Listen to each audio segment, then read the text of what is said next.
Lise Delaloy, en août dernier, tout le monde vous voyait comme potentielle première conseillère d'État. Aujourd'hui, vous n'êtes même pas sur les listes pour le Grand Conseil. Vous tournez le dos à la politique.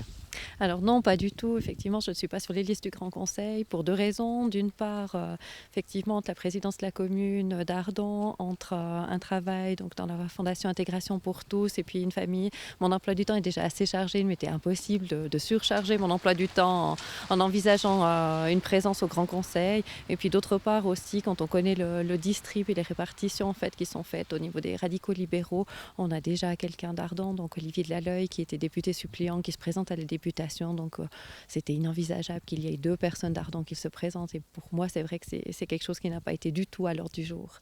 Et pourtant, un siège au Grand Conseil, c'est un bon tremplin pour le Conseil d'État. Vous êtes finalement trop gentil avec vos collègues de parti. Non, non, je ne crois pas. C'est vrai que c'est un tremplin, mais pour moi, il y a d'autres manières aussi de prouver ses compétences. Je dois dire qu'effectivement, la présidence d'une commune, ça demande aussi un certain travail, effectivement. Et puis, comme je l'ai dit aussi, mon avenir professionnel était quelque chose d'important pour moi. Et c'est des choses que j'ai envie de mettre en avant aussi pour prouver mes compétences. Ça veut dire que vous n'avez pas renoncé à l'idée d'être un jour conseillère d'État. Alors on verra, je crois que chaque chose en son temps, on voit que la politique évolue très vite, on voit aussi, je dirais que les carrières professionnelles et personnelles aujourd'hui peuvent connaître de nombreux rebondissements. On verra le jour où la place sera disponible, je ferai mon choix à ce moment-là. Vous ne dites pas non.